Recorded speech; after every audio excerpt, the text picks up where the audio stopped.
Welcome guys to another fast and fun video. It's Rich here, and this week's video is about my Subaru Impreza WRX STI, and it was going to be a how-to guide, how to do pads and discs on your second generation STI, and it's not quite gone to plan. I started the video about 3 weeks ago. Was going to do it hour and a half. That's what I was expecting. Do it on one side, step-by-step guide, really simple, really straightforward. And if anything I have proven is that home DIY doesn't always go as you expected.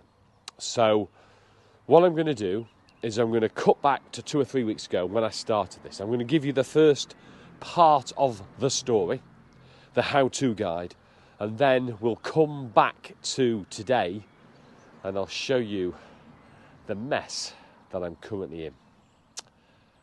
Welcome to this week's Fast and Fun. And I'm going to show you a step-by-step guide of how to change pads and discs on a STI. I looked at a few videos on YouTube. They miss out some of the key bits, and I'm hopefully going to show you everything that you need to do from start to finish, step-by-step guide. I'll quickly show you what pads and discs I'm fitting. I'll also show you some of the tools that you need, or certainly help with doing this job. And to tell you the truth, most, I think, home mechanics can do it with a moderate tool set. So first of all, let me show you what pads and discs I'm going with. Carbon Lorraine CL RC5 pads. So these are apparently fast road. I think you need to step up to the 6s if you want track, but this won't go on track. So they're the pads I've gone with. And then the discs, I've gone with Godspeed G-Hook discs, which again are rotational, so you've got to make sure you fit them the right way around. So that's the setup. Tools-wise, once the car's up on axle stands, and so I'm not going to talk about axle stands and jacks and stuff, but gloves, obviously. 19mm ratchet, 19mm impact. I think impact socket's worth having, better and stronger than your traditional socket set. So 19mm you need, that's a normal socket, 19mm impact.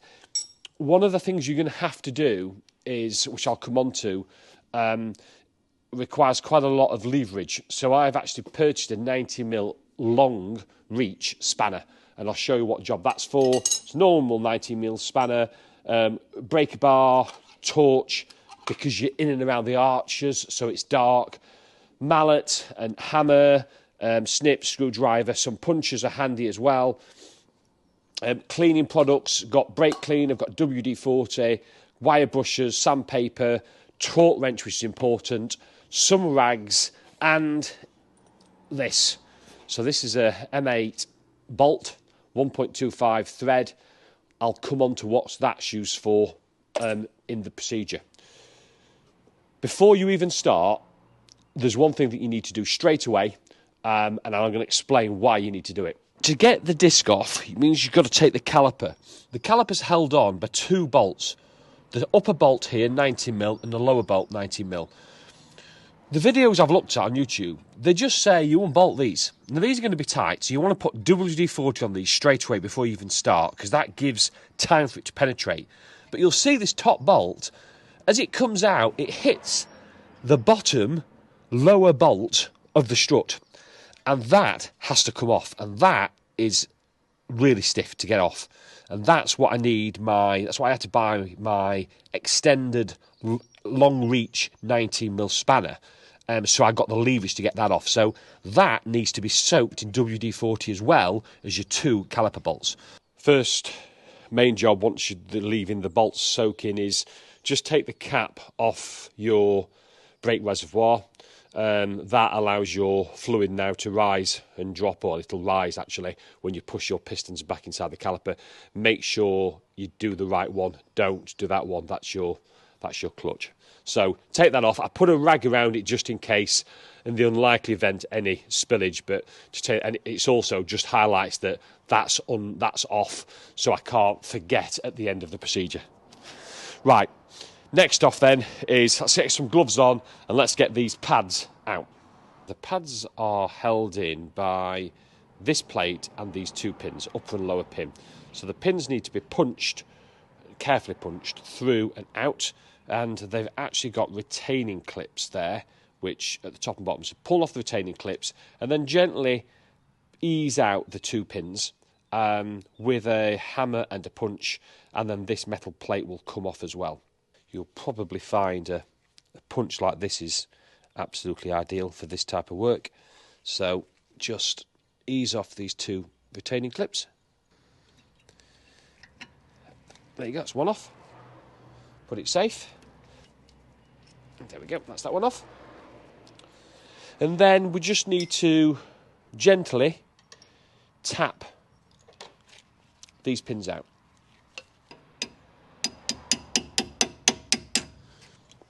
If you hold the spring down as well, take some of the pressure off, you might find it easier.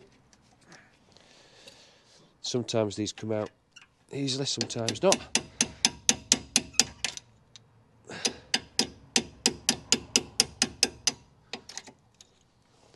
That may be enough. You can see how the spring springs up. And that's that one done. That was out. Put that with the clip. The spring is now really loose, that you'll be able to get the clip off. And then we just tap away at the top pin.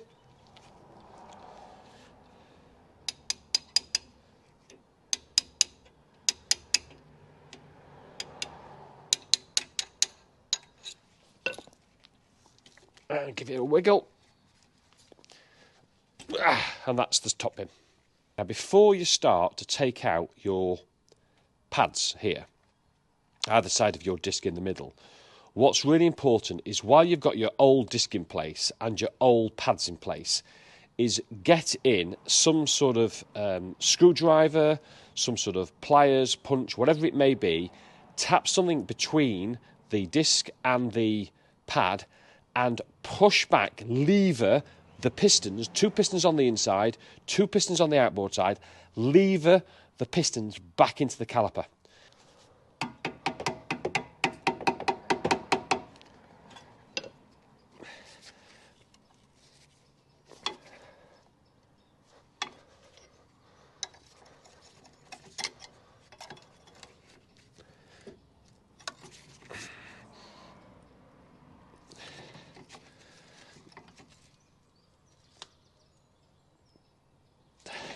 So once you've levered them and you think you've got your pistons as far back as possible, your pads and disc now should, in theory, just come straight out. These pads have got black backing discs on. They can go in the bin. And here, second, there you go. And there's not, as you can see, not much wear left on those. Right, so the next bit, I have done a bit of a Blue Peter on one I prepared earlier. The lower strut bolt, I did manage to get that off, or I've loosened it off. To tell you the truth, it's easy if there's two of you, because it's on with some force, and you've got a little space here and there, and you've got to lean on it. So myself, one of my sons, we've got that, and we've got it loosened off now. So I'm going to slowly take this lower strut bolt out, and then we'll get onto the caliper bolts next.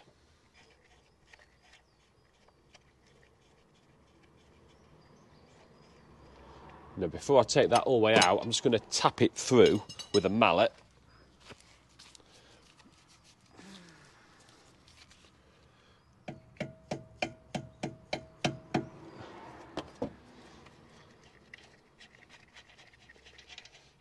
Okay, take the nut and washer off. In fact, that is coming out really easily, actually. Just to make sure that I get that impact on, I'm just going to tap on the impact.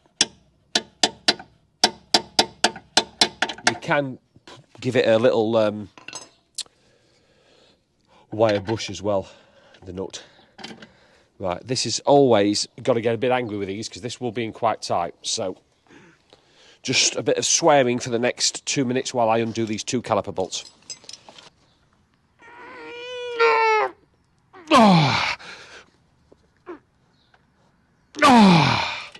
So as you can see, those 2 caliper bolts were in effing tight.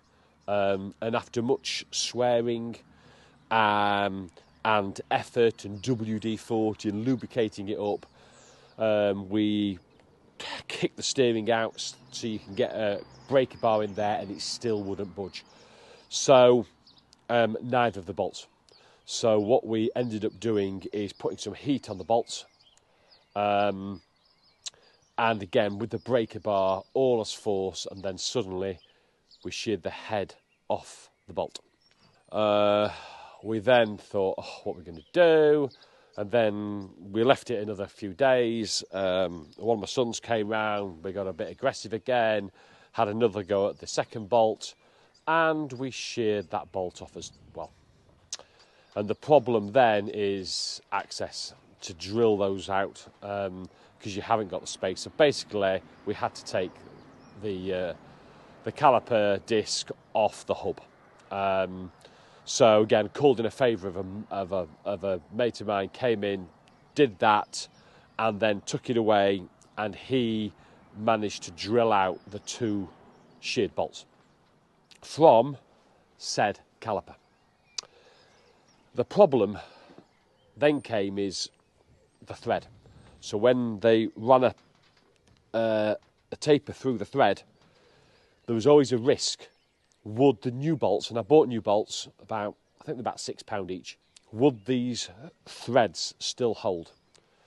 So we put the first bolt, put them both in, started torquing them up, and the first one torqued up fine, the second one ripped the thread. And it's just been damaged just where we've had to drill it out. And so that sinks now of a caliper, these Brembo 4-pots, with a ripped out thread in one of these holes. So I thought, do you know what? Let's go on to eBay. Let's see what the price of new calipers. And I was absolutely horrified. Reconditioned, a pair of fronts, £1,600. I even found a pair, ones with a thread that's ripped out, was £650. I can't believe the price of these 4-pot calipers. So my initial go-to, let's look at second-hands, now gone into the fact of, well, actually, do we helicoil it? Now, I'm no expert in this at all. Initial view was, helicoils work fine, but this is a high-performance car, it's on a braking system, do you really want to helicoil it? Well, you're almost being forced to because of the price of these second-hand front calipers. So that's what we're going to do. We're going to helicoil it, well, I'm not, again, calling in a favour. But this is what can happen when you do some of my simple, convincing you all, just get a bit of effort, a few basic tools, and all of a sudden you run into these type of horrific moments. I'm lucky because the car's inside. Could you imagine if it was on a drive? Could you imagine if it was your only car? It would have been a complete nightmare. The other key that we found out as well was there's a lot of misunderstanding on the torque settings of these caliper bolts. So when I originally looked up this, it was down as 114 pounds-foot, which is 155 newton meters. And that's a high torque. It ain't. So more research I went into this, I found out actually that's you're over-torquing those bolts. So the real torque setting, the one you should be using, is 80 pound-foot of torque, which is about 108 newton meters. So if you ever do this, and you're taking your caliper out to get your discs out, make sure when you torque them up, you only do them to that 108 Newton meters. More research I did as well, I found out aluminium caliper, steel bolt, you're going to get a chemical reaction. If you don't put any sort of copper slip in there, you're going to get a chemical reaction. They fuse together, and I was alarmed at how many people have had issues with these calipers. So I'm assuming that people aren't just running around and spending $1,600 on a pair of used reconditioned front calipers, and they are actually, in fact, using helicoils. And more research I've done, I found that a lot of people are doing that very thing. So that's really proving the point for me that when I started this video, how things can go wrong. They quite often go wrong, but I suppose you've just got to be positive. And we are currently now, I'm going to get a helical kit. I think if there's a Sealy kit for about £55 on eBay, I'm going to get that. We're going to helicoil this caliper. We're going to put everything back together, and hopefully I'll get these front pads and discs changed in the next week or so. So there we go. I hope you've enjoyed this DIY video that's not worked out as I planned 2 or 3 weeks ago. But hey ho, life goes on. Thanks for watching, guys. Hope you enjoyed it. Thumbs up if you did. Subscribe below. See you next week. Thanks for watching.